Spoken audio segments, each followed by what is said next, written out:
Assalamu alaikum wa rahmatullahi wa barakatuh. Welcome to another edition of the Papa D's cooking show at the train in Fordsburg. Now today, again, I'll be cooking a curry with some kitchri so that you know that you can do all these traditional home-cooked meals that our mothers and grandmothers cook for us, and we don't need the whole day to do it. So let's say Bismillah and start now with our rice. So to get that going, I want to get some onions in here.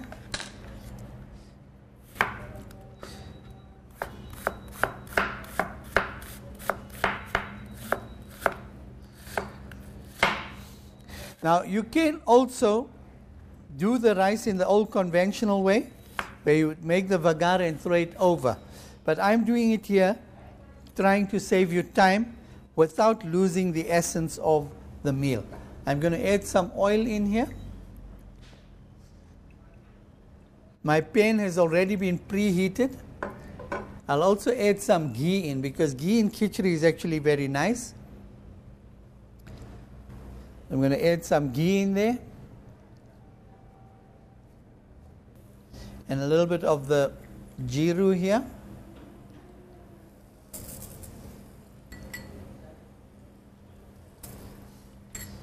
A piece of cinnamon always enhances the fragrance of your rice. So just one or two little pieces there. And if you want, cloves are very strong, so maybe just one or two cloves can do. And again, for the fragrance, I'm going to put in a cardamom pod. You can hear it sizzling. My cooker is switched on. Now I don't need to cook this through all the way.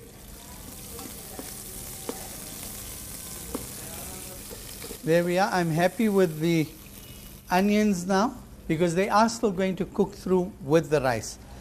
I've soaked about a cup of rice here. I've used basmati rice.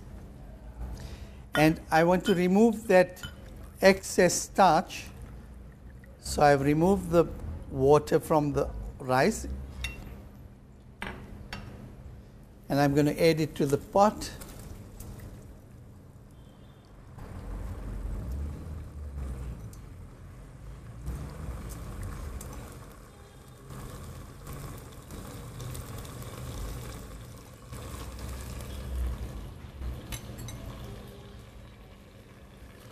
Give it a bit of a stir around. Not to forget, I put on average 1 teaspoonful of salt to a cup of rice. I'm going to add my dals.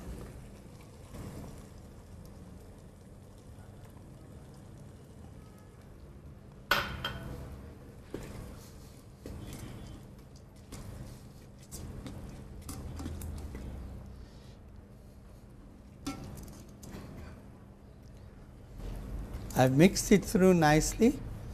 My onions are evenly spread. If you want your onions a little browner, then brown them a little bit more. And now I'm going to add the water in.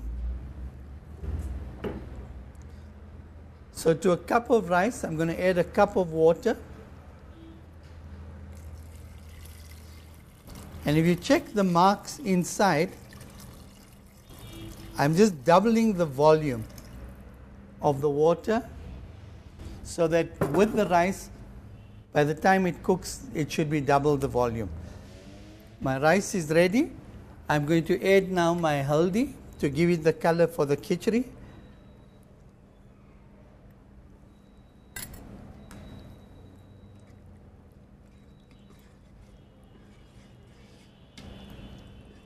I'm not putting too much. I don't want it too intensely yellow. A little more would do. There we go. That's ready. Bismillah. Close that and switch on. Now that's out of my way. I don't have to worry about that anymore. Right now we're going to start cooking our mince. You'll notice the water is still draining out of the mince here. That's given it a bit of moisture, because again, I'm going to do what they call waterless cooking. and I won't add water. If I need more gravy, then I can always do that much later. I've left my cooker on, so it's already preheated, and I'm going to add in my oil.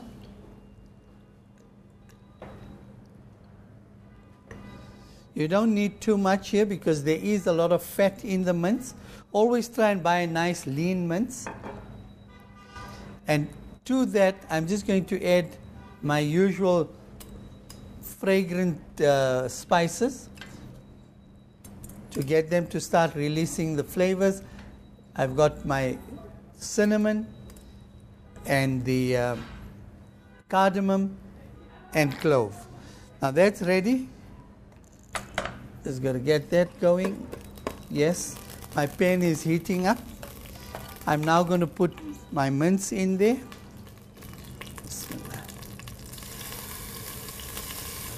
Don't drain the mince entirely because you're going to lose a lot of moisture, and that'll make you'll eventually then have to add water to it.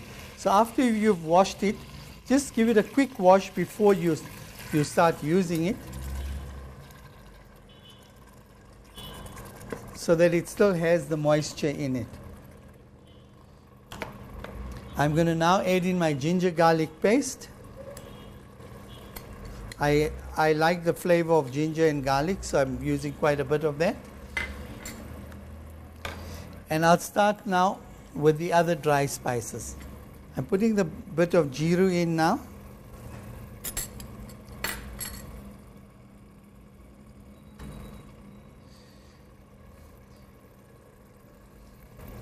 That's my fine jeeru.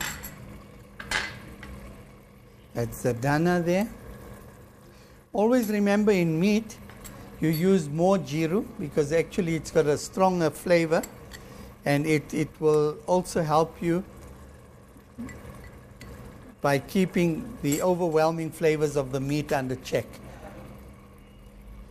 Add in the haldi there.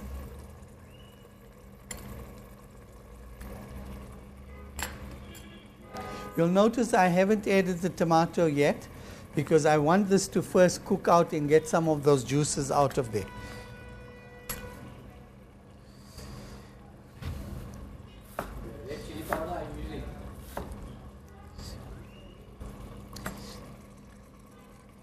All my dry spices are in now.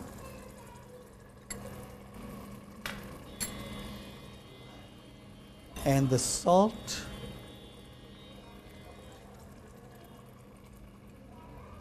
I'm now going to prepare my onion. Now you could have done this onion in the first phase where you did it with your dry spices, your tej and your jeeru and all that.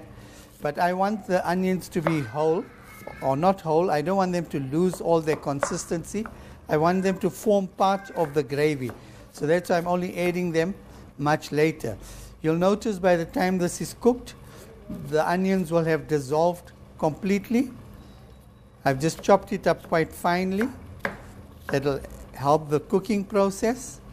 And I'm going to drop this in now. All my ingredients are in.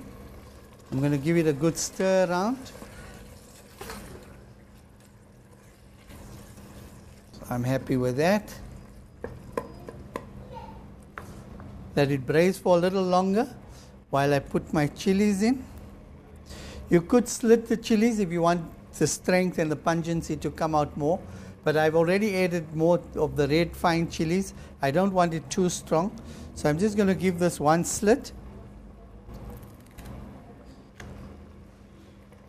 Potatoes are in there. I'm just going to slit these into half. Be careful when you're working with round veggies. And then I'm going to chop in some carrots. I'm not making them too thick.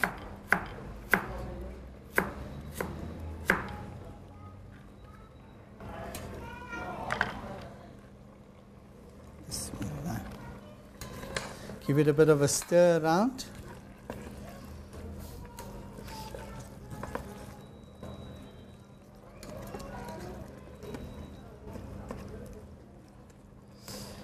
I'm now going to add my tomato puree.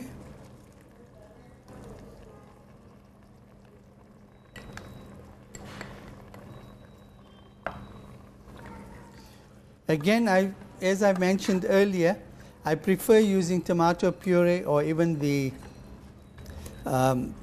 whole peeled tomatoes which you get in a can, because there are a lot of them that the Italian variety actually are less acidic. There we are. Now if I should need any more gravy, I can always add water at the end of the cooking. I'm ready now to close my pot, where we get both our dishes coming out simultaneously. Don't forget to check the vent, and there we are. I'm going to set this at the same time as chicken, which is around about 15 minutes. And there we go. I'll go and get something else ready in the meantime and come back and serve the meal. So here we are. My rice the cooker has stopped cooking. I'm going to check on the rice first. My curry is ready as well. Let's just see what we have with the rice. There we are. Nice and steamy. I'm going to check the consistency of the rice. And I'd like to show you each grain separately cooked beautifully. And you know, sometimes rice actually is a bit of a finicky dish. You end up where it becomes like a porridge. Now here there's no science to it. All you do, put it in, and the cooker will do the rest. So I'm happy with my rice.